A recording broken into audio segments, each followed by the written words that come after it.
Many terrifying animals live deep beyond the waves, like this vampire squid living 3,000 feet below the surface in almost complete darkness. This animal has a cloak like a vampire's. That's why it's called the vampire squid. Deep down at the bottom, it can't use ink to defend itself.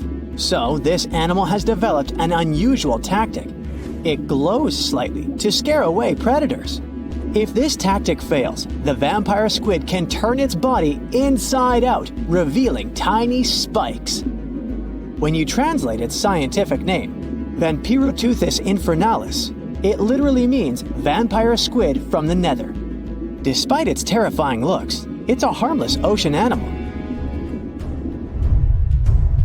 This previous creature was not from space, but this object definitely is. Before Elon Musk found a way to reuse rockets, NASA would simply drop old ones after launching astronauts into space, most of the time in the ocean or deserts. In 2012, Jeff Bezos launched a mission to find the Apollo 11 rocket. They found it by using sonar, but it was in terrible condition. It was sitting on the bottom of the ocean, not far from the predicted site. They were able to rescue the engine and reconstruct 2 of them. The most famous lost city is Atlantis, but sadly, we still haven't discovered it. However, Heraklion was also just a myth until one British pilot saw something that looked like a city while flying over the Mediterranean Sea. He reported it, and 60 years later, a group of divers went there. They were shocked when they found an entire city underwater. It was loaded with artifacts that could tell us a lot about the history of the place. Now it's one of the best underwater archaeological sites in the world. It's believed that the rising sea caused the whole city to go underwater. The Titanic sank in 1912. The wreck was claimed to be officially discovered 74 years later. In reality, though, a fisherman found the Titanic 8 years earlier while fishing in the Atlantic Ocean. He was pulling out his net when he spotted a head stuck in it. Luckily, it was just a doll's head. Years later, after the fisher had passed away, his son sold the doll to a doll collector. She did a lot of digging and research on every person who had a porcelain toy on the Titanic. She found the owner of the doll. Ava Hart was on the Titanic and had a doll with her. Ava survived the catastrophe by a miracle, but her toy didn't. Hart even wrote about the doll in her journal, and every detail matched the toy found by the fisherman. The tripod fish lives deep in the abyssal zone, around 20,000 feet below the surface. It's adapted to such immense depths and uses its tripod fins to stay still on the bottom. This creature doesn't have big eyes, but even if it did, these eyes would be useless in the darkness. Instead, the tripod fish uses its fins like antennas to detect any movement in the water. This creature doesn't have much luck when it comes to its love life, so it had to develop unique tactics to reproduce. One fish can be both male and female. The next bizarre creature is the lizardfish. It has tons of razor-sharp teeth, a huge mouth, and really big eyes, which it uses for hunting. All this makes the animal look freaky. The lizardfish lives at depths of around 11,000 feet in the midnight zone, where there is zero light. This freak of nature basically eats everything it can fit inside its mouth, from small fish to other lizardfish. On the other hand, when they see other reptile fish, they probably fall in love instead, because finding mates at those depths is not an easy task. Like the tripod fish, the lizardfish can be both male and female at the same time. When you think of a river, you usually picture it on land. Still, nature is quite unpredictable, and it created a river flowing under the ocean in California. It's running at a depth of around 2 miles. This river has everything that an ordinary river has: sunken logs, trees, and rocks. And despite its uniqueness, it's not the only one in the world. There are also others in the Amazon and Greenland. A terrifying creature was discovered near Angola's coast by a remote operating vehicle. It looks like it doesn't have a head or a body. It was sitting at a depth of around 4,350 feet below the surface. After doing research, scientists concluded it wasn't anything from a sci-fi movie. It was just a cluster of siphonophores stuck together. In 2015, some random guy was diving in Caesarea, and something shiny caught his eye. He reached out, grabbed it, and realized it was a gold coin. After that, he examined the bottom and found out that there were many more. He reported the incident to the local authorities, and they concluded that he had found Arabic treasure. The coins were made of solid 24-karat gold and were a few thousand years old, but due to the perfect salinity and temperature, they looked brand new.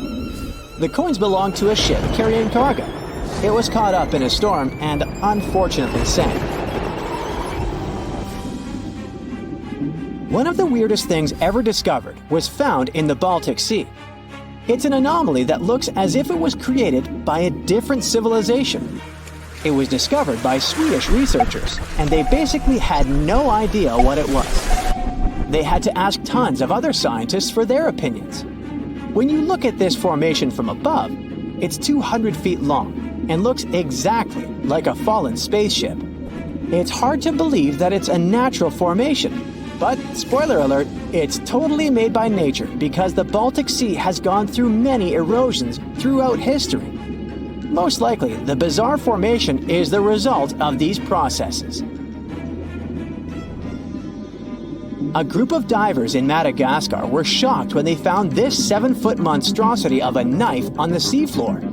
The speculation started immediately, and many said that the knife was from some giants that had fought megalodons and lived on Earth thousands and thousands of years ago.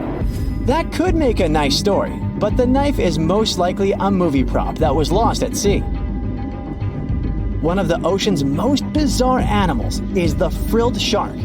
It's believed that this fish is the reason for all those sea serpent stories that sea explorers of the past wrote about. These animals live pretty deep in the ocean, but sometimes they can be seen in shallow waters. It's super rare, but possible. The frilled shark has a big mouth sporting around 300 teeth. It also has a long body that looks like a lizard's, and it is truly a unique species of shark.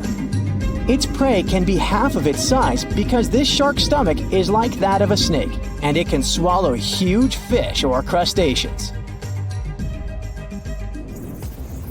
Spotting a few worms in your garden is no big deal, but after seeing a 26-foot long one in the ocean, you will make your wetsuit a little wetter.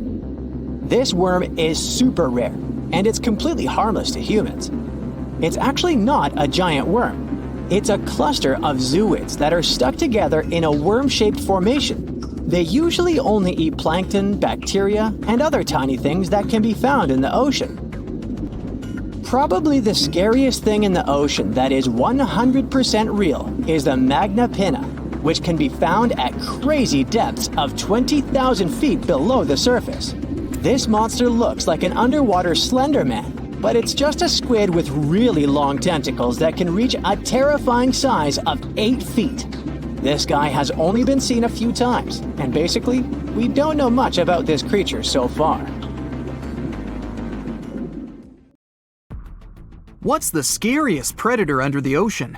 The crocodile? Huh, I don't think so. Loch Ness Monster? Please, it never existed. How about the Kronosaurus?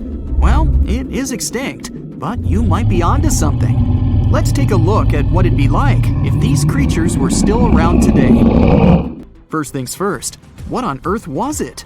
The Kronosaurus was a marine carnivore that lived in the cool, high-latitude Eromanga Sea.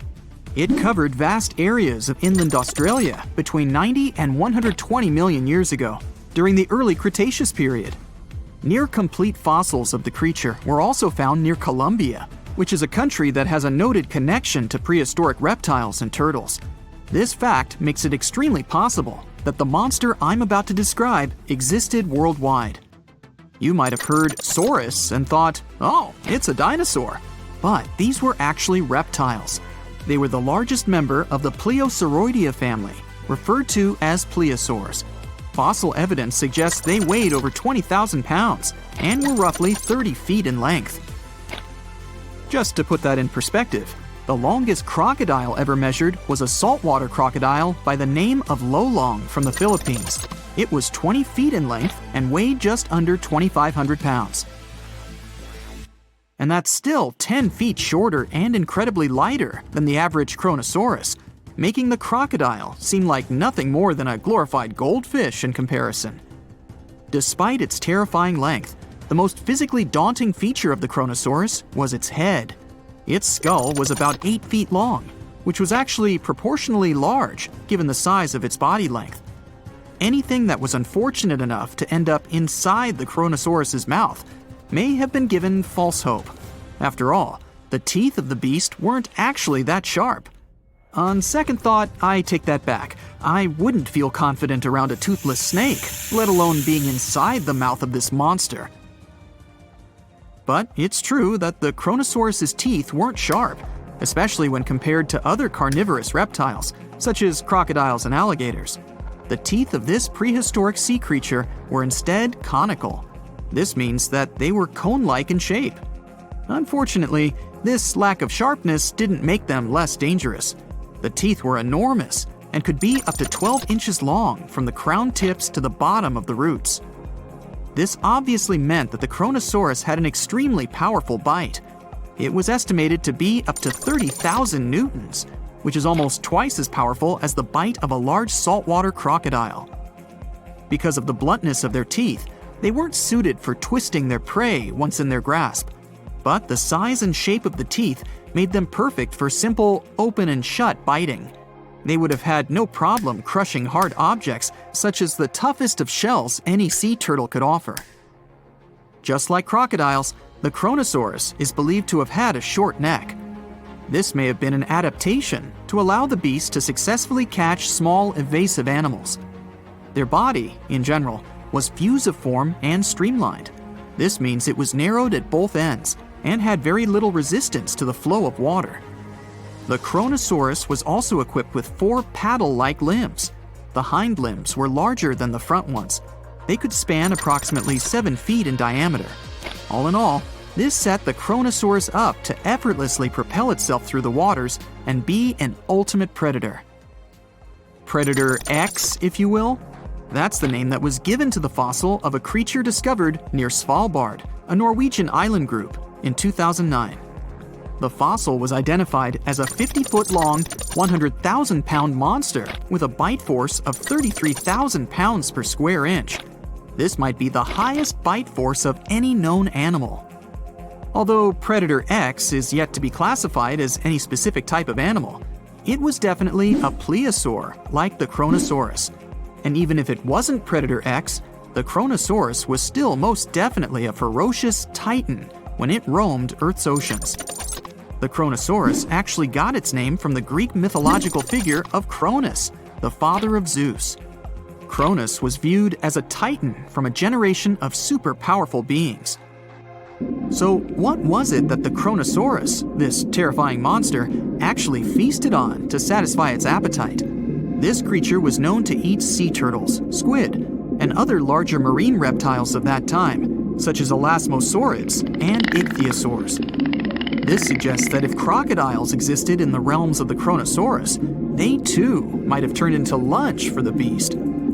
There's evidence from the fossil remains of the Kronosaurus that suggests that they also feasted on sharks, which I know is a disappointment to those of you who view that beast as the king of the ocean. Not when the Kronosaurus was around, my friend. In any case, grounding all kinds of food into small pieces to help digest them would have been difficult without small teeth. This explains the presence of rounded stones found in many of the remains of these sea creatures. Researchers believe these stones may have been swallowed to control buoyancy or to help process food. It's also entirely possible they were accidentally swallowed while feeding on other animals from the seafloor. As if the Kronosaurus even needed to be a meanie with its already existing power and size, there's also evidence to suggest that it indeed might have been. It turns out that after using all its impressive attributes to catch its dinner, the Kronosaurus first liked to play with its food, like a cat does with a mouse. I guess since the hunt was so easy for them, they needed to get their fun from somewhere else. Well, I think now you should have a good idea about these creatures. So let's ask ourselves what it would be like if they were still around today. And by the way, why aren't they? Well, the Kronosaurus was completely finished off by the same KT meteor that took out the dinosaurs 66 million years ago. But even before this catastrophic event, they were coming under increased pressure from an even bigger and more vicious family of carnivorous marine reptiles known as mosasaurs. You can't always be a top dog, I guess, or rather, top marine reptile. But what if this never happened, and they were still roaming Earth? Well, this might be obvious, but can you imagine what kind of impact that would have on sea tourism?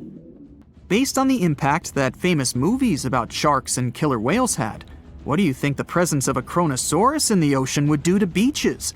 The very creature that would eat sharks and whales for breakfast. Beaches would certainly become a great place to go for a quiet walk, because nobody else would even be there. And what about such activities as boating, surfing, and scuba diving? You think anyone would dare try them, knowing that this 30-foot beast could be lurking beneath them? Let's give humans some credit and assume most of them wouldn't. This would cripple the global sea tourism industry, which is responsible for earning roughly $143 billion every year. Just to make sure this shocking point hits home, the most expensive yacht to ever roam the ocean was called the History Supreme. Its master bedroom was believed to have a statue made of T-Rex's bone and a wall made of meteorite rocks, as well as a 24-karat gold panoramic wall aquarium. Anyway, this yacht was worth nearly $5 billion, meaning you could buy 38 of them with the money lost in potential damages to sea tourism caused by the Kronosaurus. I'm sure that the yacht's owner was happy the beast never made an appearance in their luxurious aquarium. So luxurious, in fact, that some people believe the History Supreme, reportedly owned by some business genius from Malaysia, never even existed. Rumor has it that it was simply an elaborate hoax fabricated by the supposed designer. Anyway, I don't think the trouble would just stop there. People could actually be in serious danger, regardless of being near the ocean or not. No, I'm not about to tell you that this thing would grow legs, adapt to living on land, and start picking us off one by one. At least, I hope not. I'm just going to point out the damage that the Kronosaurus would inflict through its devastating impact on sea trade. In America, ocean transit accounts for 76% of national trade. On top of this, more than 100 vital pharmaceutical products originate in the sea. I'll also state the obvious and point out that the ocean is a huge food source for us humans. The presence of the Kronosaurus could have a great impact on our relationship with the ocean, something we usually take for granted. Oh wow, there's a hole in the bottom of the ocean. It seems that the ocean has a leak. But it's not like a leak you would expect, where water is flowing out. It's more like a spring since water is flowing in, not out. This unique leak is something we know as Pythia's oasis. A grad student was the one who accidentally discovered it. He noticed bubbles that were rising to the surface. Normally, bubbles in the ocean tell us there might be some hydrothermal vents, which are hotspots for some pretty cool things. These vents are actually like hot springs on the seafloor, but instead of bubbling with warm water, they release a fluid that has been superheated in the crust of our planet. When seawater seeps into these cracks and travels deep into the crust, it comes into contact with the extremely hot mantle. This heats seawater to very high temperatures, and as it moves back up towards the surface, it carries dissolved gases and minerals. When the hot fluid shoots out of the vents, it mixes with the surrounding seawater and quickly cools down. Just a short distance away from the vent, the temperature can drop to a comfortable 68 degrees Fahrenheit or so, which is, as it seems, exactly what some creatures like. And there are some real weirdos living down there in the darkness, like ghostly fish, giant red-tipped tube worms, and a unique type of shrimp with eyes on their back. And some of them, like tube worms and bacteria, rely on the chemicals and minerals released by the vents to survive in harsh conditions. But in this case, the bubbling water didn't come from a hydrothermal vent. It was there because of a spring, and that's a bit more concerning. You see, the water in this reservoir needs to stay where it is. If too much of it seeps out, there could be some serious consequences, especially for the surrounding area. You can see this unusual leak along the Cascadia subduction zone, which is a massive fault line off the Pacific Northwest coast. It's a place where two pretty big plates that make up Earth's crust come together and slide along each other. The water from Pythia's oasis kinda acts as a lubricant between these plates. You can think of the fault zone as an air hockey table. When the fluid pressure is high, it's like you've turned the air on. That means the friction between the plates is reduced, which allows the plates to move. But if the fluid pressure is lower, the two plates can lock together, which then leads to the buildup of stress. Not that they'll feel bad. In the context of tectonic plates, stress is some pressure or force that can cause deformation. And if this stress starts to build up, at some point, it's gotta go somewhere. When it's too much, it can trigger earthquakes and most likely, not small ones. For example, a release of stress in the Cascadia subduction zone could lead to a magnitude 9 earthquake. For comparison, the biggest earthquake we've ever recorded happened in Chile in 1960, and it had a magnitude of 9.5. The damage was enormous. So we hope the water will stay in its reservoir and keep maintaining the delicate balance between the tectonic plates. We've explored only 5% of the ocean. Who knows how many cool things are there at the bottom, waiting to be found? For example, check out these mysterious holes scientists have stumbled upon in the depths of the Atlantic Ocean, near the Azores.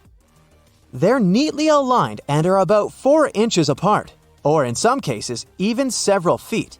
They resemble punctures left by a sewing machine. Some think these holes could have a biological origin. For instance, some fish may have made them while walking along the seafloor. Others believe we could be looking at something that's human-made, maybe left by a spiked tire. Of course, such holes are perfect for making up stories about creatures from other planets who allegedly made them. Or maybe even legendary monsters, like that one from Loch Ness.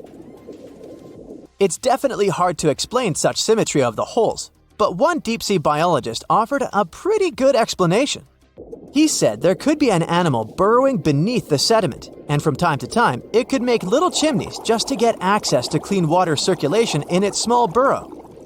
I mean, there are sediment piles around the opening of each hole, and they do support the idea that something pushed the soil from below. But there's still no proof these holes are actually connected beneath the surface. And there are also a lot of things hidden at the bottom of the oceans and seas that ancient civilizations left us. For instance, archaeologists made a really cool discovery off the southern coast of Croatia, a road hidden under layers of sea mud that's 7,000 years old. They found the ancient road at the sunken Neolithic site of Solin. The site of Solin was a human-made island in ancient times, and an archaeologist discovered it 2 years ago. He was studying satellite images of the area around Korčula, one of the beautiful Croatian islands. When he realized there could be something interesting at the bottom of the sea, he dove into the water with his colleague. And under the surface of the Adriatic Sea, which is part of the Mediterranean Sea, at a depth of 13 to 16 feet, they found stone walls that were most likely part of some ancient settlement. The landmass where people built the settlement was separated from the main island by a narrow stretch of land. Luckily, this area is protected from big waves by the surrounding islands, so the site remained relatively well preserved. It's now hidden beneath the surface of the sea and covered in mud. But it's so exciting to imagine how people walked on that road nearly 7,000 years ago, visiting nearby settlements. If you want to see the weirdest creatures, you can always head to the bottom of the sea. Actually, scientists have determined there could be more than 30 potentially new species at the bottom of the Pacific Ocean. They've collected them using their remote-controlled vehicle. That's a big step because until recently, they could only study such creatures through photographs. I'm talking about segmented worms, different types of coral, some invertebrates similar to centipedes, and many others. But there are also many old freaky creatures that we already know about that look like they came from sci-fi movies. Red octopus, blobfish. Okay, this one kinda looks normal until you raise it to the surface. The goblin shark, Sloane's viperfish, zombie worms. Ugh. Yeah, I hear ya. Let's move on. The seafloor hides things from space too. There are traces of rare forms of plutonium and iron at the bottom of the Pacific Ocean. And what's awesome is that all this has come from space. These radioactive materials probably formed during some kind of cataclysmic event in space and eventually made their way out to our beautiful home planet. And this extraterrestrial debris most likely appeared on Earth within the past 10 million years. After it fell to the Pacific Ocean and settled at a depth of almost a mile, it became part of all those layers of rock down there. Plutonium is especially exciting for scientists. I mean, only tiny amounts of it have been found. Hundreds of atoms maybe. But it's still remarkable because these atoms are created by exploding stars. Things like this can help us better understand how the universe produces elements heavier than iron, like plutonium, gold, uranium, and platinum. We're still not sure about the origins of these elements. For a long time, scientists believed that supernovae, which is when a star comes to its end in a fabulous explosion, were responsible for creating these heavy elements. But it seems it's not just that. Some other cosmic events, such as the collision of neutron stars, which are super dense collapsed stars, or some rare types of supernovae, could also be involved. Whoa, let me get my popcorn. In the past 30 years, scientists have made an incredible discovery of a new creature living deep beneath the surface of the ocean, and the name of the creature is the harp sponge.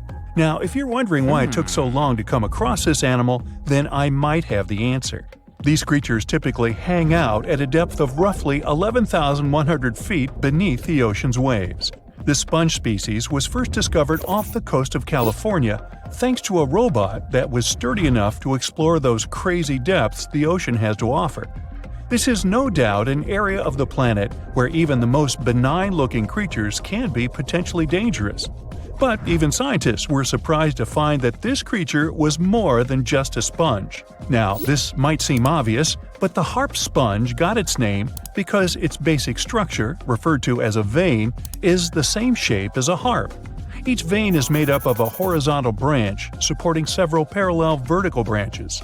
But don't let the harp sponge's fanciful and amusing appearance or its non-intimidating name fool you. Yeah, the harp sponge is very much a deep-sea hunter. It has a unique ability to capture and envelop small animals using its rhizoids, short, thin fibers. With their help, the harp sponge clings on to the soft, muddy bottom and catches tiny creatures that get swept into its branches by deep-sea currents. Uh-oh. Other sponge creatures often feed by pulling bacteria and bits of organic matter from the seawater and filtering them through their bodies. But not our harp sponge. Instead, it snatches its future meal with minuscule barbed hooks that cover each of the harp sponge's branches. Now, harp sponges prefer tiny crustaceans like crabs, crayfish, shrimps, and prawns. Once the harp sponge has one of them in its clutches, it envelops the animal in a thin membrane before slowly beginning to digest it. So, pal, what's eating you? Oh, Harpo? Too bad. Researchers believe that harp sponges use this method of feeding because there aren't enough nutrients that deep down. This makes traditional filter feeding less effective. Research has shown that the creature is still in the process of evolving. Early harp sponges researchers found only had 2 veins, but later scientists discovered other harp sponges that had 6 veins. The harp sponge might have evolved this elaborate candle holder-like structure to increase its surface area. In general, harp sponges typically grow up to a length of 1 foot, but researchers have seen a creature that was 2 feet in length. The harp sponge is not only very unusual, but also beautiful to look at. See those tiny white balls on top of the branches? Now, why don't we look at some other creatures that live below the photic zone of Earth's oceans? The photic zone means the area beneath the ocean's surface that still receives some sunlight. Thanks to this, there are loads of different creatures and organisms living there. Any animal living beyond this layer qualifies as a deep-sea creature. The Tomopterus worm is a segmented worm you can find in the twilight zone of the ocean. This is the area that lies between 650 and 3,300 feet beneath the surface. These creatures are often no more than 1 inch long, but the largest of them can grow up to 1 foot. While swimming around and feeding, these worms do what researchers describe as an amazing smooth dance. That's because the creatures can swim extremely quickly and maneuver at tight angles with ease. Now, I know most people hear the word worm and think of the common earthworm, so it's quite interesting to know there's a deep-sea worm out there that never leaves the water during its entire life. Similarly, most of us try to avoid jellyfish that either rest on the sand or sit on top of the ocean waves. This isn't the case with a crocodile jelly. That's a deep-sea creature too. This beautiful jellyfish is mostly ruby red, bright orange, or electric purple. That's what helped researchers realize they had found a new species of jellyfish. The creature grows to a maximum size of 1 inch across. It has tentacles that stretch out in every direction. Now, if you come close to this jellyfish, it'll pull all these tentacles in toward its body before rapidly swimming away to avoid danger. Yes, you are dangerous. The crocodile jelly is extremely rare. You won't see it very often. You might need to borrow that deep-sea diving robot I mentioned earlier. While worms and jellyfish might seem quite harmless, this isn't the case with the Pacific viperfish. Ooh. This creature is equipped with a noticeably big mouth, like me, and the needle-like teeth inside are key to its hunting strategy. Pacific viperfish live at around 5,000 feet below the ocean surface, but they're among those numerous marine animals that migrate each night from the ocean depths toward shallower waters to dine. What's on the menu for dinner tonight? Lots of small fish and shrimp. The creature can grow up to 12 inches in length. Its 2 front fangs, which stick up from the fish's bottom jaw past its own eyes, are especially dramatic. When the fish unhinges its jaw, its mouth can open wide enough to engulf smaller animals, and the teeth form a cage to prevent an escape. Now, have you ever seen an underwater creature that looks like a strawberry? Trust me, it does exist. Just look at these dots on the strawberry squid. The creature has a big eye and a smaller one. You might think this unconventional pairing would be awkward and uncomfortable, but it's actually the opposite. The big left eye looks upward. It spots shadows cast by other animals in the dimly lit waters above. The eye's tubular shape helps it collect as much light as possible. On the other side of the squid's head, you can see its right eye. It's small and looks downward. This eye searches for flashes of bioluminescence produced by animals lurking in the darker waters below. Now, bioluminescence means the production and emission of light by living organisms. By the way, the squid has a nickname. And no, it's not Squiggy, although that's a great one. It's known as the cockeyed squid. This is simply due to the remarkable difference in size between its 2 eyes. I think I like Squiggy better. And so it goes. Since light doesn't reach the deep sea, the strawberry squid's body actually looks black. This helps the creature hide from enemies, such as sharks and dolphins. In general, the strawberry squid grows to a length of 5 inches. It typically lives around 3,000 feet below the surface, but floats to shallower waters at night. Now, the feather star is a marine creature without a backbone, but with feather-like arms that radiate from the center of its body. These creatures first appeared around 200 million years ago. Related to sea stars, they look like a flower, but if you approach them, they'll quickly swim away.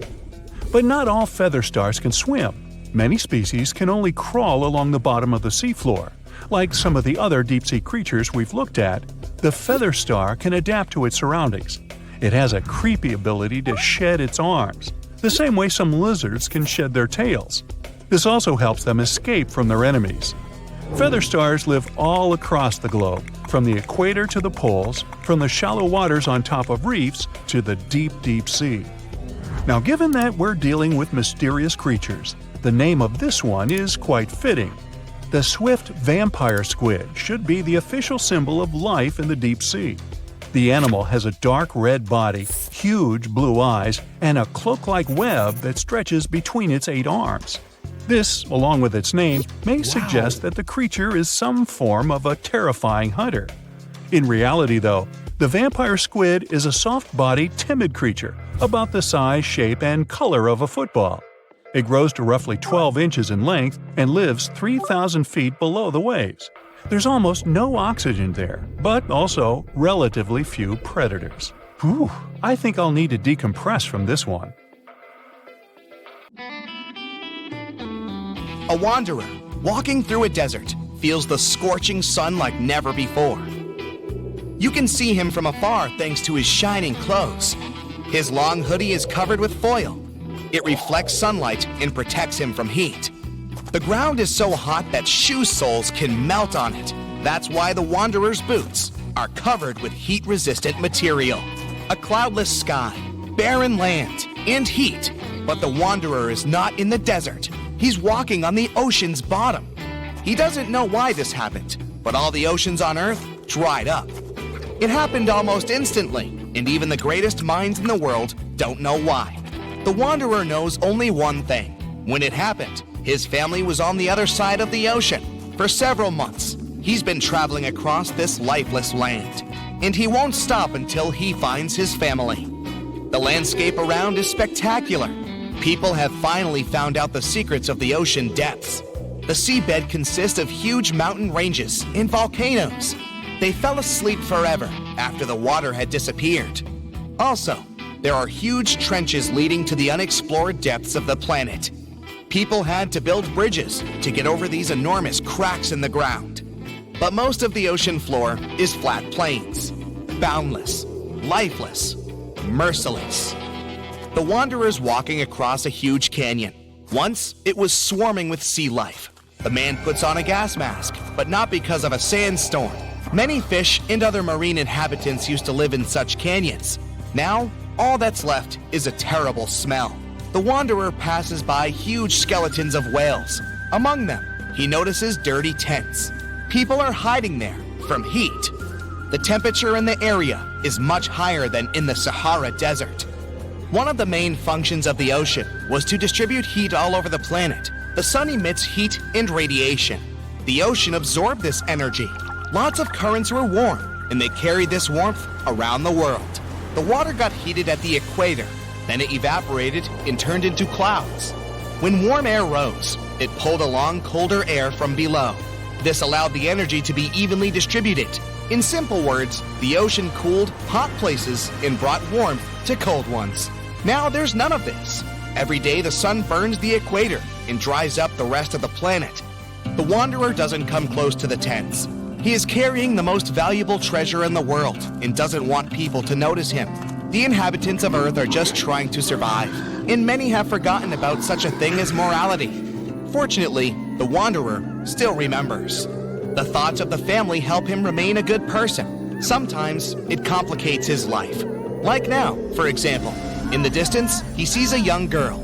She doesn't look well. There's no one around, and the wanderer decides to help her. Out of his backpack, he pulls a thing worth more than all the gold on the planet, a bottle of water. The girl takes a few sips, but instead of thanking the wanderer, she starts screaming. It's a trap. Her accomplices appear from different sides. Looters. They're gonna take everything. The wanderer runs away. He hasn't eaten for several days, and his strength is leaving him. He won't be able to keep going much longer. The marauders are closing in on him. The wanderer throws the bottle aside. His pursuers rush to the water like crazy. They forget about the man and fight one another for the bottle.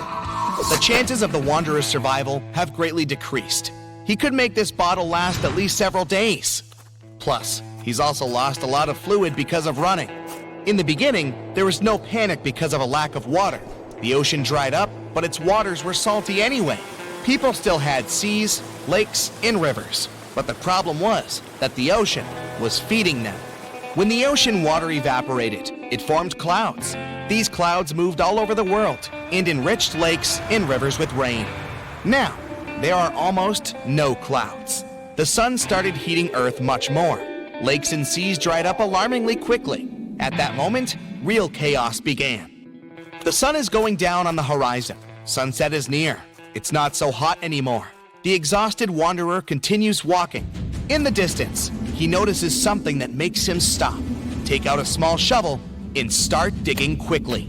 There's no shelter around, just a flat plain. The wanderer speeds up, otherwise it might be too late. The pit is finally ready. The man jumps down and covers his head with a cloak. A few seconds later, a strong ash storm passes through the entire plain. The smallest particles of ash can penetrate through clothes and get into the lungs. The wind is so strong that it can knock anyone down. When the oceans dried up, the sun began to burn the surface of the planet. This led to massive forest fires. The flames destroyed almost all the trees. Huge clouds of carbon dioxide and ash formed. Driven by the wind, they travel the world and poison everything around. The wanderer is sitting in the pit while a terrible hurricane is sweeping over his head. He thinks of his family and slowly falls asleep. Cold wakes him up. Frosty air chills him to the bone. So it's night now. The wanderer climbs out of the pit and finds himself under bright stars. As soon as the water dried up, almost all clouds disappeared. Factories stopped working. Cars no longer emitted carbon dioxide. Thanks to this, comets and the most distant stars can be seen in the sky. The wanderer has seen them 1,000 times, but he's still not used to the breathtaking picture. It's like he's looking at the sky through a telescope. An icy gust of wind brings the wanderer back to reality. He won't survive the night if he doesn't find a warmer place. Before, nights were warmer thanks to the energy of the ocean. Now, as soon as the sun goes down, temperatures drop dramatically. The wanderer needs to move to stay warm. He starts walking faster. Soon, he notices some lights in the distance. It's probably other looters. The wanderer goes deeper into the valley. Stars and the moon illuminate his way. Unfortunately, he is running out of energy. He pulls a protein bar out of his pocket, but he needs at least a bit of water to eat it. To digest food, your body needs liquid. If the wanderer eats the bar, he'll only get thirstier. He can't walk and falls to the ground. He checks his pockets and finds a small kerosene tablet. He lights it using a matchstick. A tiny flame protects him from cold. To distract himself from thirst, the wanderer takes out an old MP3 player. He charged it during the day using the solar panels on his backpack. The man puts on headphones. Classical music calms him down. He lies on the ground next to the burning tablet. He needs to gain strength to continue his journey tomorrow. It's morning. In an hour, the sun will start burning the ground again. It's crucial to find water while he still has some time left. The wanderer inspects the territory and notices a spot where the ground is darker. In his previous life, the wanderer worked as a surveyor. He takes a few steps and touches the ground. It feels cool. There's an underground spring here. He begins to dig. The ground is getting wet. Water starts seeping out of the soil. The wanderer fills his empty bottles. Things don't look that bad anymore. It's getting a bit more difficult to breathe with each new day. In the past, phytoplankton and algae produced up to 70% of all the oxygen on the planet, but not anymore. Several days have passed. The wanderer runs out of water and food again. Fortunately, not for long.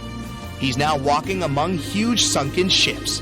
He sees modern aircraft carriers, liners, and even ancient pirate boats. In the distance, he spots huge mountains. The tops of these rocks are what used to be called the shore. The ocean floor is ending. The thoughts about reuniting with his family give him more strength.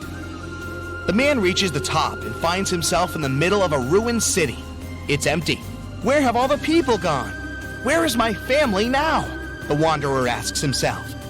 The man walks through the abandoned streets and meets an old man. He says that almost all the people who used to live here left the city and went to Antarctica. The wanderer has a new goal. He's going to get to the icy mainland no matter what. He will find his family.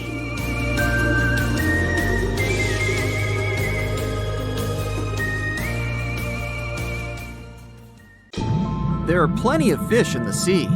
Some of them look totally like Nemo or Dory. Then there's the butterfly fish and fancy guppy, which is indeed really fancy. And then there's... What on earth is that? I would definitely not pay for a diving experience to see this guy. The anglerfish has the unofficial title of the ugliest animal in the world, but I wouldn't dare to break that news to it. There are more than 200 species of anglerfish currently swimming somewhere in the gloomy depths of the Atlantic and Antarctic Oceans, up to a mile below the surface. Some of them prefer different living conditions, the shallow tropical environments. Different kinds of anglerfish vary in shape and size, from the famous black sea devil to frogfish, monkfish, football fish, goosefish, batfish, and sea toad. The larger ones can be half as long as a full-sized bed, but most are less than a foot long. Since the choice of meals where these guys live isn't that huge, they had to come up with a unique hunting strategy. They don't waste their priceless life energy on following prospective prey. Instead, they use a piece of dorsal spine that sticks above their mouths like a fishing pole, hence the name of the fish. There's a sac of bioluminescent bacteria that glows brightly in the dark at the end of that rod. The light lures prey, and all the anglerfish has to do is wait, and then enjoy its lunch delivered right to its mouth. Their bodies are pliable and huge, so they can easily swallow prey twice their size. Deep-sea anglerfish eat whatever they can find. Species that live in more shallow water aren't picky either, and can eat anything from shrimp to snails and small fish. Only female anglerfish have the cool fishing rod feature though. So what about their males? Finding a soulmate deep under the sea isn't that easy. I mean, literally, there's no light down there. Plus, there are frigid temperatures and low oxygen levels. Anglerfish can't afford to go on many dates in those conditions, so they mate for life. And before you go aw about it, I have to tell you, they do it in quite a special way. Male anglerfish are much smaller than their ladies. The contrast is so striking that when researchers first got interested in their love life, they thought those males were actually the offspring, or larvae, hanging out next to their moms. Certain anglerfish male species have receptors that alert them that there's a female nearby. After they mate, the male bites into his woman and stays attached to her head, belly, near her tail, and other areas he can access. While they morph together forever, the female fish gets the male's cells, DNA, and reproductive organs, but loses her immune response cells. The male gets free permanent housing and nutrition. Given the current real estate prices, it sounds like a dream. But that accommodation is shared by up to 8 males, and they can't move out if they ever feel like it. You're unlikely to meet this deep-sea fish in real life, but if you meet an anglerfish in your favorite video game, remember that you can easily outswim it and make it kinder to you with tranquilizing arrows. Once you befriend it, the anglerfish can be your scout and help you discover new areas with its bioluminescent pods.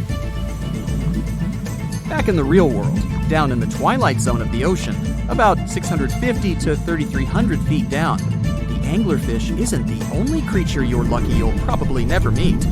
Many of the locals look like they come straight out of science fiction or horror movies, but that's because they had to adapt to this dark, deep world. I did my best to get you prepared for the creatures you're going to meet, starting with the common fangtooth. They spend most of their lives deep down, but at night, they move toward the surface to snack. These guys are more active than most other deep-sea dwellers. They don't wait for food to come their way, but actually follow it, and then get it with their long, hungry teeth. They don't have a built-in light bulb like the anglerfish, so they've developed a great sense of smell and use as much sunlight as they can get there in the depth to get around. Sometimes, even the shadow of a passing by prospective prey is enough for them to switch to action mode. And though they don't look too charming, they're completely harmless to humans if you ever run into one of these guys. Stoplight Loosejaw sounds like a great name for an alternative band, but it's actually another deep-sea resident with sneaky hunting habits. It has special light-producing photophores under each eye. They emit green and red light like a stoplight, hence the name of the fish. Unlike other fish, these guys hardly ever leave the twilight and midnight zones. Their lower jaw is a quarter of the total body length, and the stoplight keeps it open all the time, hoping to get some lunch.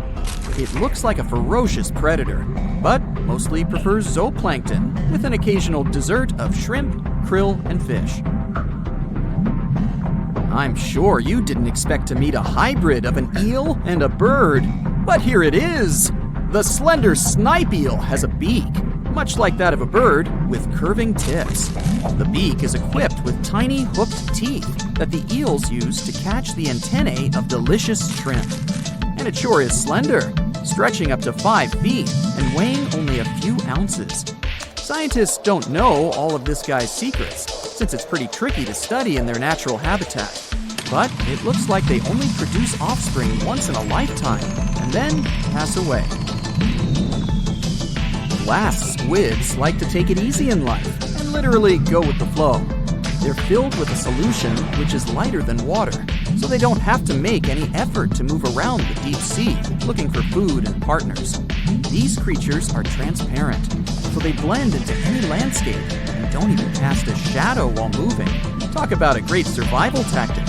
If danger finds it anyway, it can transform into a lumpy ball, pushing its head and tentacles into its mantle cavity.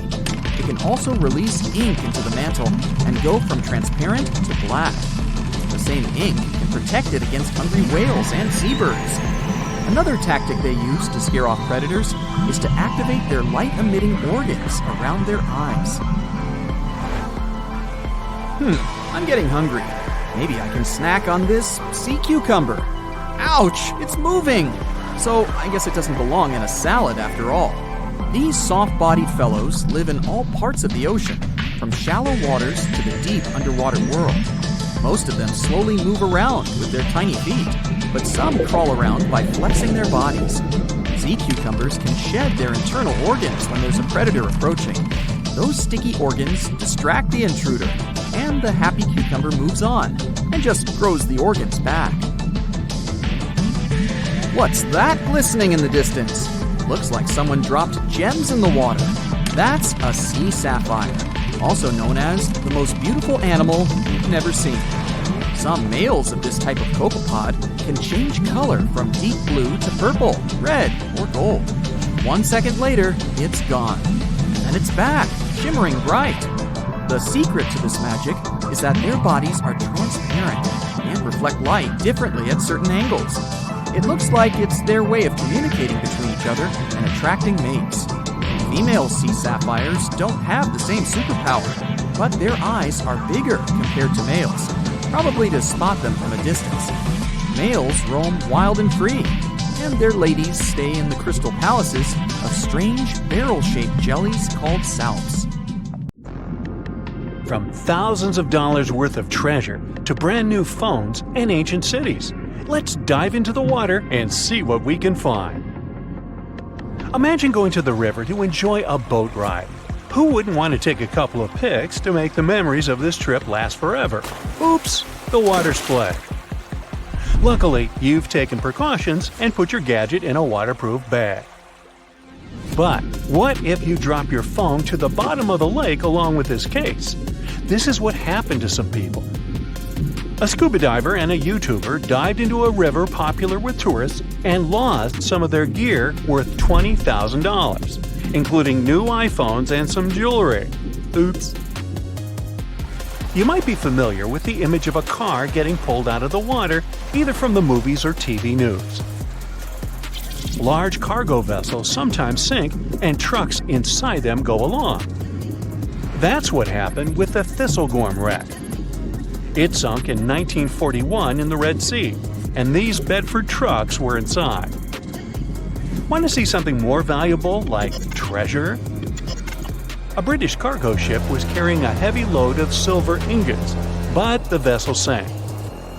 Treasure seekers knew there was silver on the ship. Since the 1940s, they've been looking for it. The Odyssey Marine team got lucky. They made the discovery in 2011. The treasure was more than 14,000 feet below the surface. The ship had carried more than 110 tons of silver ingots. Finders keepers. The Odyssey team kept 80% of the treasure and gave 20% to Her Majesty's Treasury. Of course, there were more items on the ship, like letters, teapots, and silk sheets. You can see them in the exhibition called Voices from the Deep at London's Postal Museum. Now how about some underwater art?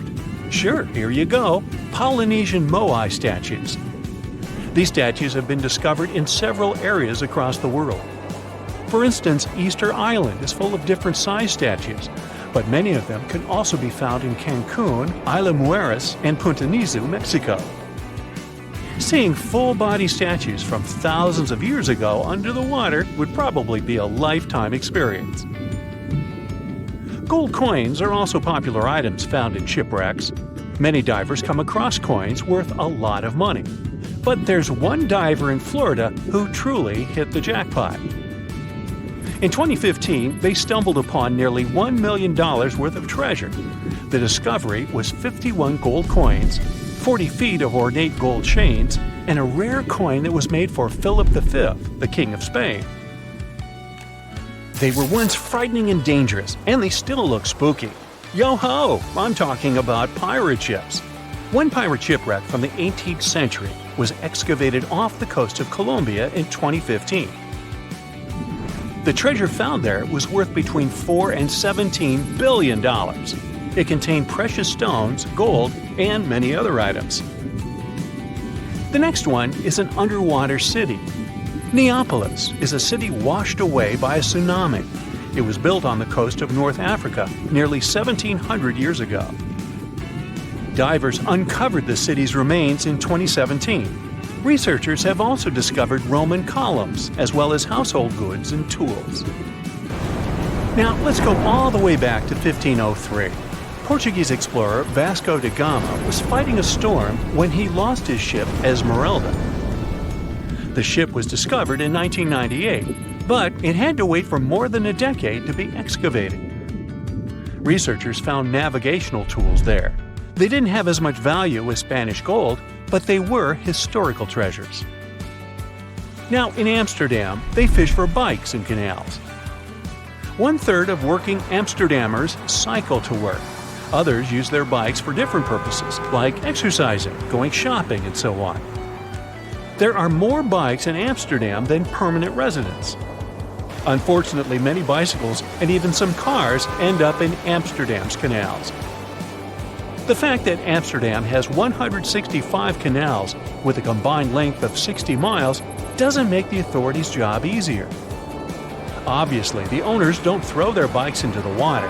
Bikes can end up in the canals because of strong winds, vandalism, theft, or by accident. Every year, authorities fish up between 12,000 and 15,000 bikes. Our next one is a lost city. Heraklion was ancient Egypt's gateway to the Mediterranean. It became submerged and hidden under the sand. This city was famous. Maybe you've even heard about it. It was mentioned in the legend about Helen from Sparta and Paris from Troy. So, how was this ancient city discovered? In the early 2000s, a team of divers found a huge fragment of rock on the seabed and took it up to dry land. It turned out that it was a piece of the statue of Hapi, who was the lord of the river of ancient Egyptians. The team continued searching and found 6 other pieces. Around them, they saw temple ruins, pieces of pottery, jewelry, coins, oil lamps, and so on. Even an old copy of the New York Times. Nah, not really. Granada Underwater Sculpture Park is the world's first, what else, underwater sculpture park. Why is this park so special, besides being located in the beautiful waters of the Caribbean? You can see the park on a snorkeling or scuba diving trip. The sculptures are about 9 to 16 feet underwater. The atmosphere and the experience itself make it special. The sculptures are made from concrete and steel. Some of them weigh as much as 15 tons. They're covered with underwater creatures. The statues were put there to help protect reefs, maintain the health of the ecosystem, and restore underwater life in that area. Now, submarines are designed to go underwater, so maybe you wouldn't expect to see them on this list. But submarines do, in fact, sink. Divers have discovered many submarines. For instance, an Australian submarine was found off the coast of Papua New Guinea more than a century after it had sunk. Now here's another submerged city, but this one was left underwater on purpose.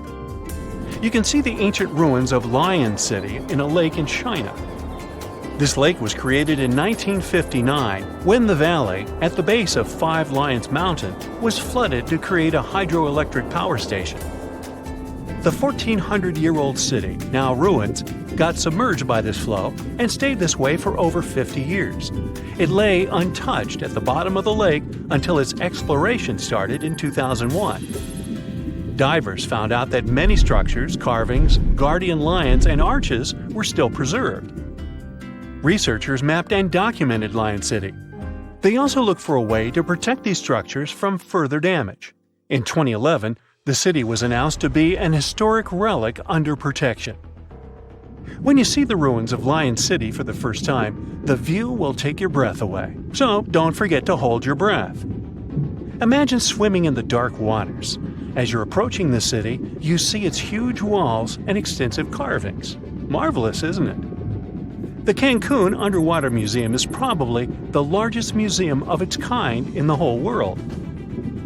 It wasn't lost, per se, but now it's home to an aquatic ecosystem. Who wouldn't want to combine scuba diving and snorkeling with a visit to a world-class garden with 500 sculptures? Placed 30 feet under the surface, these sculptures are made from pH-neutral marine concrete so that they can stay on the ocean floor. Plus, here, the sculptures change over time, unlike in a traditional museum. That's because they become part of the underwater environment and a home to various plant and animal species. In one installation, nearly 450 life-size figurines are grouped together to hint at the harmonious coexistence of humanity. There is also the Anthropocene, which is an actual submerged Volkswagen Beetle placed by the Manchonis Reef. Okay, this is not a lost and found item, but this is just, hey, it's a giant jellyfish and I wanted you to see it. This creature is known as the lion's mane jellyfish, and it's the largest known species of jellyfish. So, I'm happy now.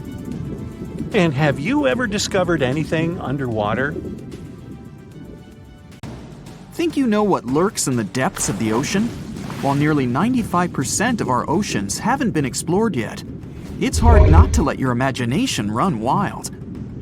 But thanks to brave explorers, deep-sea cameras, and awesome archaeologists, we do know about some pretty incredible sea creatures living in our waters today, and millions of years ago. From the 9-foot spider crab to the 60-foot prehistoric megalodon, these sea dwellers come in all shapes and sizes. But let's focus on sea creatures famous for their huge size. Can you guess which living species of whale is the largest? Well, it's not the orca, but that's a good guess. The orca is a toothed whale that can grow to anywhere from 23 feet to 32 feet, which is slightly smaller than a school bus. How about the narwhal? Nope, they're not the biggest either. These unicorns of the sea live mainly in Arctic waters and only grow 13 feet to 20 feet in length, and that's including their 9-foot tusk. Tired of guessing? Okay, I give in. The largest whale that still exists today is the blue whale. At a jaw-dropping 82 feet to 105 feet, the blue whale is not only the biggest whale we know of, but is currently the largest animal to have ever lived on Earth. Seriously. These animals are bigger than a T-Rex, and even the prehistoric megalodon. If you were to put a blue whale next to a school bus, it would look like it could swallow it. Think about that. According to National Geographic, a blue whale's tongue can weigh the same as an elephant. And their hearts can weigh as much as a car. That doesn't even sound possible. It's no wonder these giants need to eat about 4 tons of krill every day. While there aren't too many animals living today that can compete with the blue whale's epic proportions, there is an entirely different species that is a good contender, and it's not quite what you would expect. It's a jellyfish. No, I'm not talking about the little jellyfish that wash up on the shore and ruin a perfectly good day at the beach. I'm referring to the lion's mane jellyfish, the biggest jellyfish around. This invertebrate can grow up to 120 feet long. They also come in different gorgeous colors like red, purple, or even shades of orange. As if their length wasn't impressive, the lion's mane jellyfish boast a whopping 8 sets of 70 to 150 tentacles. That means they can have up to 1,200 in total. And here's the giant oceanic manta ray, the largest type of ray in the world. Their wingspan can be longer than a bus. These guys can reach 30 feet in length. They also have the biggest brain compared to body size among all fish. Unlike their stingray cousins, mantas don't have venomous tails.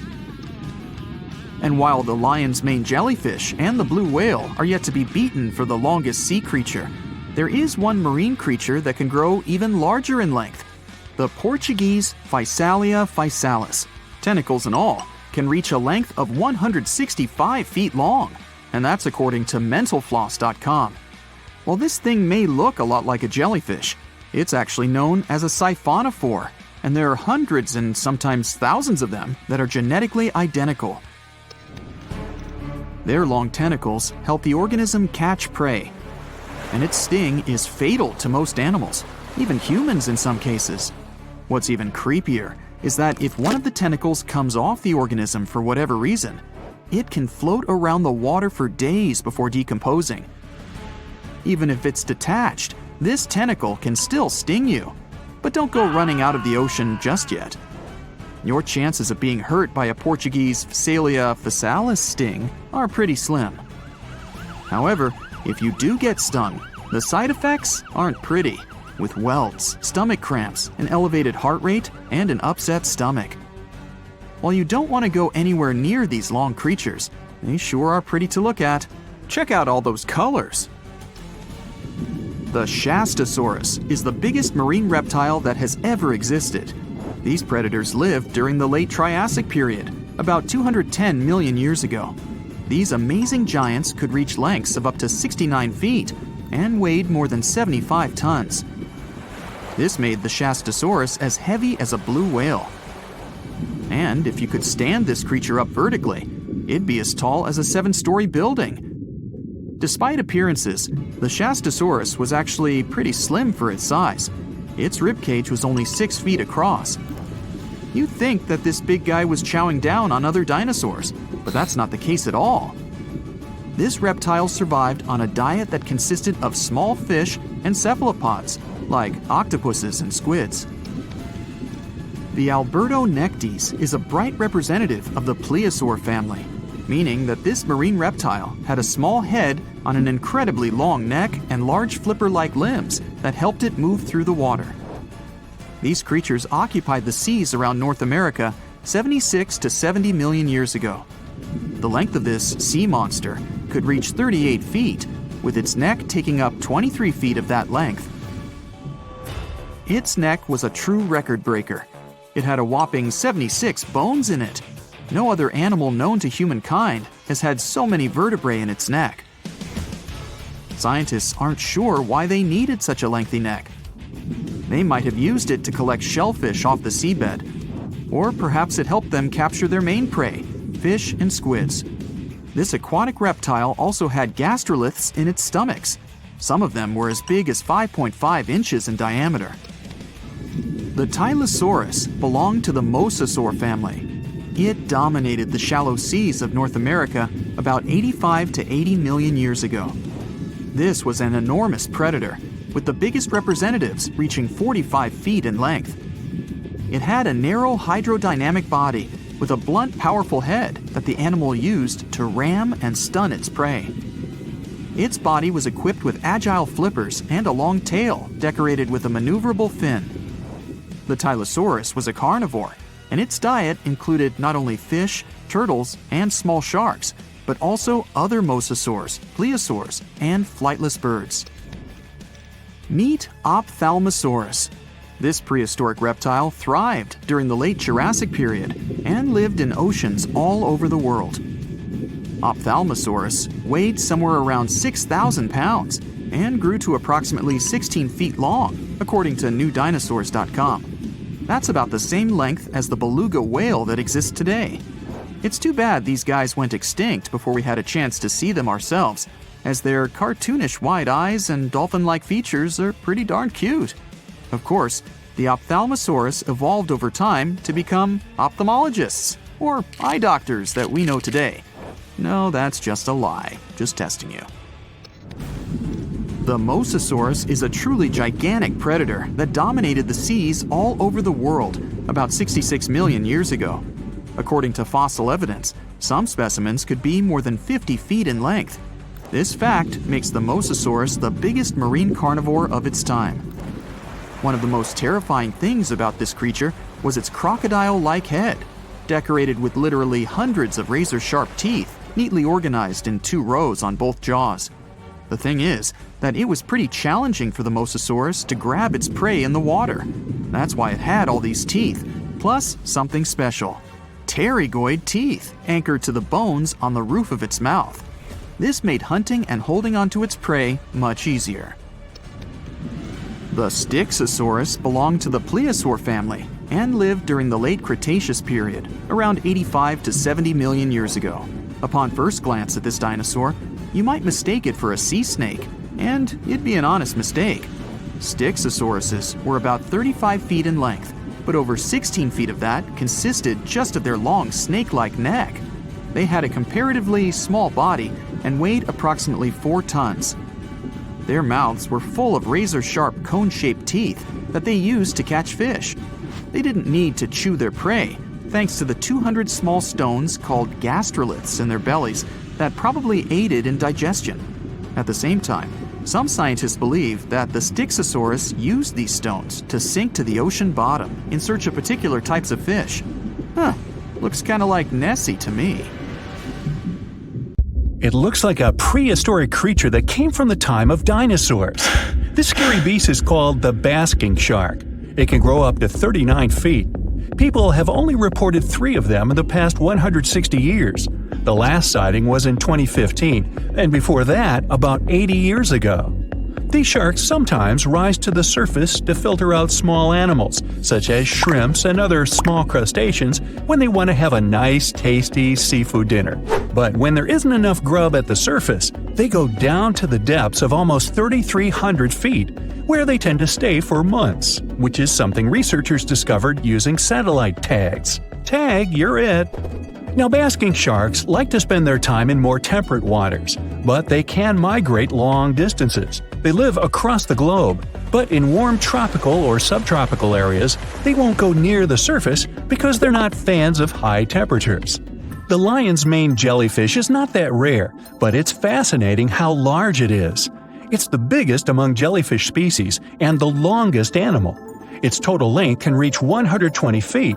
That's approximately 23 feet more than the longest blue whale scientists know about. The jellyfish has around 70 to 150 tentacles, and they all contain huge amounts of neurotoxins that can seriously harm you if you come in contact with the animal. But people don't usually come across this type of jellyfish because it rarely lives near the coast, preferring the open ocean. Generally, you can find the lion's mane jellyfish no deeper than 65 feet below the surface, where it dines on small fishes, zooplankton, and some other types of jellyfish. It uses its tentacles to catch its value male. Hey, you want fries with that? The giant phantom jelly comes out of the darkness and depths of the ocean's midnight zone. Its sun hat-shaped bell reaches over 3 feet across. This bell trails 4 ribbon-like mouth arms that can be up to 33 feet long. This quite rare creature uses its mouth arms to catch unfortunate animals swimming around and not knowing what's coming for them. Giant phantom jelly propels itself through the water with periodic pulses coming from its orange head. It glows faintly and mysteriously in the pitch-black depths. It lives across the globe in all the oceans except for the Arctic. I'm guessing it's too cold. Because of its odd shape, people often call the oarfish the dragonfish or sea serpent. It's about 26 feet long, which makes it the longest bony fish we know about, and lives at depths of 3,300 feet. Oarfish spend most of their time in the deep, dark parts of the open ocean in tropical and subtropical areas. they almost never come to the surface, unless, invited. It's a ribbon-shaped and shiny silver creature with a long red dorsal fin and red oar-like pelvic fins. Its body has no scales and is very thin. The fish can grow to a length of about 30 feet and weigh 660 pounds. Oarfish have really big eyes that help them see better in their dark, scary surroundings. The frilled shark is definitely one of the gnarliest-looking marine animals out there. If you saw it somewhere, you'd probably think you went back to the age of dinosaurs. Yup, the frilled shark is a prehistoric creature because its roots go back 80 million years. This living fossil can grow to be 7 feet long. It got its name from its frilly gills.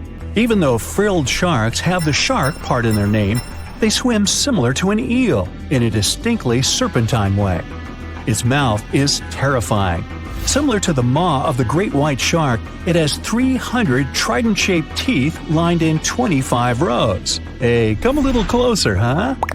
Researchers discovered this creature in the 19th century, but people rarely see it, and no wonder. It usually lives at depths of between 390 and 4,200 feet.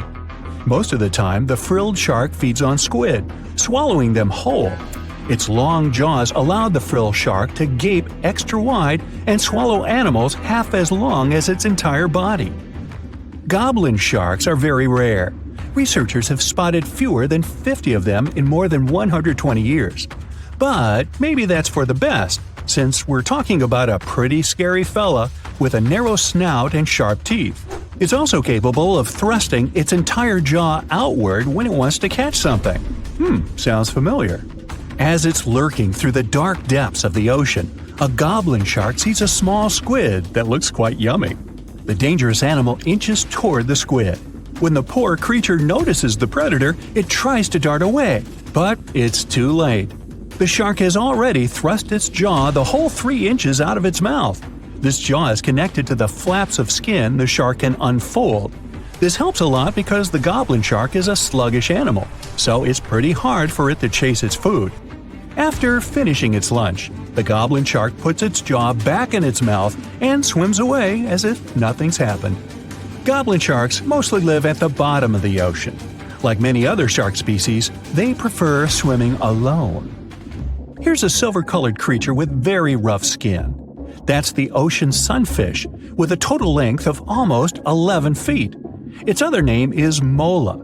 The ocean sunfish is the heaviest of all bony fish out there. People sometimes call it a swimming head because of its bizarre appearance. These creatures have such a weird shape because they're born with a back fin that never actually grows. It just folds into itself as the animal matures and creates a rounded rudder. The sunfish is a bit clumsy. It moves with the help of its mighty fins that allow the animal to swim on its side. This marine inhabitant is a solitary creature. It mostly feeds on zooplankton and jellyfish. The spotted wobbegong is one of the world's rarest sharks. It grows to be more than 10 feet long. It may not look as terrifying as some of its shark relatives, but it's pretty good at catching unsuspecting animals swimming past, mostly during the night. The animal has a spiracle, which is why it can breathe while staying still at the bottom of the ocean. It's motionless most of the time, which is why you can barely notice it. Its flat body and large pelvic and pectoral fins blend in with the underwater terrain. That's why they're so good at hiding. This ability helps when these sharks want to protect themselves too. Wobbegong means carpet shark. They usually live close to the ocean floor in coral reefs, on sandy bottoms, and under piers. People have even spotted the shark in the water that is barely deep enough to cover its flattened body. Now, blobfish lack teeth and bones, so they can't actively hunt. Since they don't have much muscle mass, they can barely move around. Hey, I had a roommate like that once. They get their energy from animals they scoop up from the seafloor. They also know how to conserve this energy. That's how it usually goes with deep-sea creatures. They don't have as much food as those animals that swim closer to the surface. Instead, they have special body mechanisms that allow them to save energy for the times when they don't have much to eat. Pressure at the depths where the blobfish lives is 120 times as high as that at the surface. That's why the bizarre creature looks like a weird gelatinous mass only when you bring it up to the surface. The pressure here is not strong enough to keep its body together. Hey, breaking up is hard to do. The white margin stargazer could compete with the blobfish for the title of the ugliest animal in the sea, don't you think? Now, this animal has eyes on the top of its head, together with an upward-facing mouth which the creature uses to hide itself in the sand. That's where it spends most of its time, with only its eyes protruding from the sand. It chills this way until some small animal passes by. It can lunge at its target incredibly quickly, literally within milliseconds. This creates a vacuum in the water that pulls in a crab, fish, or some other small, unfortunate animal. Another tactic involves venom. This fish has a venomous spine in its shoulder blade that helps with catching other animals and defending itself against enemies. Even though it's not related to the electric eel, the white margin stargazer can generate an electric shock as powerful as 50 volts. Ow!